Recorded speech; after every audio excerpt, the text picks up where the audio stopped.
اور راوی کہتا ہے کہ میں نے دیکھا ہے کہ اس میں بھی 17 پیبند لگے ہوتے تھے۔ حضرت عمر رضی اللہ تعالیٰ عنہ کا طرز زندگی، آپ کا انداز معاشرت اور آپ کا انداز خلافت، ہر لمحہ آپ کی زندگی کا اٹھا کے دیکھیے کتنی مرتبہ قرآن حضرت عمر کی رائے کے مطابق نازل ہوا ہے۔ اللہ تعالیٰ جل شانہ نے ان کو صاحب الہام بنایا تھا۔ ہر امت میں کوئی صاحب الہام ہوتا ہے، حضور کی امت کا صاحب الہام حضرت عمر رضی اللہ تعالیٰ، اور آقا کریم نے انہیں اپنا وزیر قرار دیا۔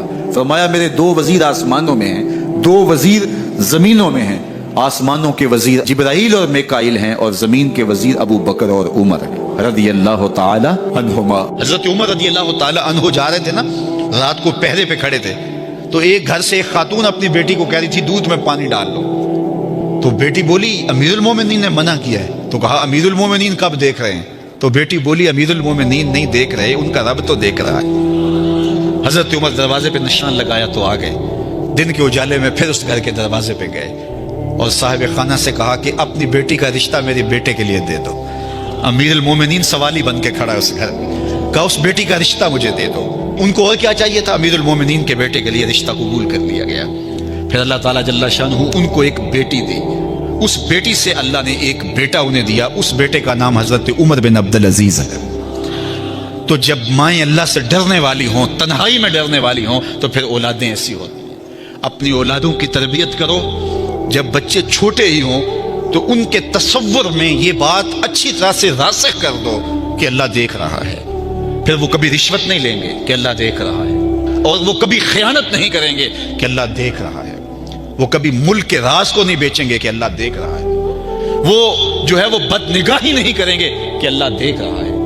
جہاں کوئی کیمرہ نہیں پہنچتا، جہاں سیکورٹی نہیں پہنچتی، جہاں کوئی ایجنسی نہیں پہنچتی، وہاں یہ عقیدہ پہنچتا ہے کہ میرا اللہ مجھے دیکھ رہا ہے۔ تو یقین کی یہ دولت زندگی کا نور ہے، زندگی کا جمال ہے، اور ماہ سیام میں اللہ تعالیٰ اس عقیدے کو روحوں میں اتار دیتا ہے اور باطن میں جذب کر دیتا ہے۔ تو اس کو اپنے اندر اچھی طرح سے ہم اتار کر کے اپنی زندگی میں چراغاں کر سکتے ہیں اور اندھیرے دور کر سکتے ہیں۔ یہ تیقن کہ میرا اللہ مجھے دیکھ رہا ہے، میں اپنے رب کی نگاہوں میں ہوں۔ ارا زبیبن نملات سودا، کالی رات کے اندھیرے میں کالے پہاڑوں کی کوکھ میں گہرا غار ہے، اس غار میں چیونٹیوں کا سوراخ ہے، اس میں جب چیونٹی چلتی ہے اور وہ بھی سیاہ رنگ کی ہے، رات کی بھی سیاہی ہے، پتھر بھی کالا ہے اور چیونٹی بھی کالے رنگ کی، سینہ سنگ پر اس چیونٹی کے چلنے کی وجہ سے ایک وہمی اور گمانی لکیر بنتی ہے جس کو خوردبین سے دیکھنا بھی ممکن نہیں۔ تمہارا رب اس کو یوں دیکھتا ہے جس طرح دیوار چین کو دیکھتا ہے۔ تو کیا ذہن اور دماغ کی سکرین پہ آنے والے خیالات سے وہ غافل ہو سکتا ہے؟ کیا وسوسوں سے وہ غافل ہو سکتا ہے؟ تو آئیے اس یقین اور اس تیقن میں جینے کا گود سیکھیے، دیکھیے زندگی کتنی نور اللہ نور ہو جائے گی کہ میرا اللہ مجھے دیکھ رہا ہے، میرا اللہ مجھے ملاحظہ کر رہا ہے، میں اس کی نظروں سے، اس کی نگاہوں سے پوشیدہ نہیں۔ جب حالات بہت کٹھن ہو گئے مکہ المکرمہ کے اور اللہ کی طرف سے ہجرت کا حکم آنے والا تھا، تو حضرت ابو بکر رضی اللہ تعالی عنہ کو حضور نے کہا کہ اے ابو بکر تیار رہنا، امر الہی کہ آتے ہی ہم اس شہر کو چھوڑ دیں گے۔ اور پھر وہ وقت آیا کہ جب کفار نے حضور کے گھر کا محاصرہ کر لیا، آقا کریم علیہ السلام کو معاذ اللہ شہید کرنے کے ارادے سے ارد گرد جمع ہو گئے۔ آقا کریم علیہ السلام نے ہاتھ میں خاک پکڑی اور سورہ یاسین پڑھتے ہوئے ان کی آنکھوں میں جھونکتے ہوئے حضور گزر گئے اور انہیں پتہ بھی نہ چلا، اور وہ مکان کا محاصرہ کیے ساری رات کھڑے رہے۔ صبح بستر سے حضرت علی المرتضیٰ اٹھے، اللہ اکبر، تو آقا کریم علیہ السلام نکل گئے اور حضرت ابو بکر صدیق کے گھر تشریف لے گئے۔ اب دروازے کو دستک دینے لگے تو آواز آئی حضور میں حاضر ہوں۔ حضرت ابو بکر صدیق تیار کھڑے تھے، تو کہا ابو بکر تم تیار ہو؟ کہا حضور آپ نے کہا نہیں تھا کہ تیار رہنا، کبھی ہجرت کا حکم آ سکتا ہے تو میں تو اس دن سے ہی تیار رہتا ہوں کہ کب حضور آئیں اور جو فرمائیں میں وہی کروں۔ اور پھر وہاں سے لے کے حضور کو وہاں تک گئے، اور جبل سور کی چوٹی پر وہ غار ہے، اللہ اکبر، اس غار میں جانے سے قبل حضور کو باہر بیٹھنے کا کہا۔ عرض کی حضور ذرا میں غار کے اندر کے ماحول کا جائزہ لے لوں۔ غار کے اندر اترے، پہلے اس کو صاف کیا غار کو، پھر دیکھا جگہ جگہ سوراخ تھے، تو اپنا امامہ پھاڑ کے قمیض اتار کے اس کے ٹکڑے کر کے ان سوراخوں میں کپڑا دے دیا۔ 2 سوراخ ایک روایت کے مطابق، اور ایک روایت کے مطابق 1 سوراخ بچ گیا، اس میں اپنی ایڑی رکھ دی۔ اور پھر آواز دی جان عالم اندر تشریف لائی. تو آقا کریم علیہ الصلوۃ والسلام غار میں چلے گئے تو سیدنا صدیق اکبر رضی اللہ تعالی عنہ نے اپنی گود میں آپ کا سر رکھا اور حضور لیٹ گئے. اللہ اکبر، کیا منظر ہوگا. صدیق اکبر نے حضور کو دیکھا اور جی بھر کے دیکھا، اور ایسا دیکھا کہ کوئی اور شریک بھی نہیں تھا. یہ واقعہ حضرت سیدنا عمر سے روایت ہے، کتب سیاح میں ہے. اور حضرت عمر رضی اللہ تعالی عنہ یہ بات بیان کرتے ہوئے رو پڑے، اور آپ کہا کرتے تھے کہ ابو بکر یہ غار والی نیکی مجھے دے دیں اور میری ساری زندگی کی نیکیاں دے دیں. اللہ اکبر. تو حضور علیہ الصلوۃ والسلام حضرت ابو بکر صدیق کی آغوش میں ہیں. اب ہوا کیا کہ سانپ نے جب ہر راستہ مسدود پایا تو خیر وہ اس راستے پہ پہنچا جہاں انسانی گوشت نظر آیا. تو سانپ نے پھر ڈنگ لگایا. سانپ کا ڈنگ اچانک، تو انسان تو کپ کپا کے رہ جاتا ہے. اچانک تو چونٹی کاٹ جائے تو انسان کپ کپا کے رہ جاتا ہے. چھپکلی گر جائے اچانک تو بندہ اپنے وجود کو جو ہے وہ متوازن نہیں رکھ پاتا. تو نیچے سے سانپ اور وہ ڈنگ لگا رہا ہے. لیکن لفظ سنیے، یہ حضرت عمر کی روایت ہے کہ حضرت سیدنا صدیق اکبر نے اپنی ٹانگ کو جنبش نہیں آنے دی، مخافۃ ان یتنبہ رسول اللہ، اس ڈر سے کہ کہیں حضور بیدار نہ ہو جائے. ساری توجہ ادھر رہی، بے اختیار آنکھوں سے آنسو ڈھلک پڑے. درد کی شدت اتنی تھی اور آنسو گرے تو حضور کے رخسار پہ. آقا کریم بیدار ہو گئے. بیدار ہوتے ہی میرے حضور نے کہا، مالک یا ابا بکر، ابو بکر کیا ہوا؟ تو یہ ہوتی ہے ہنگامی صورتحال.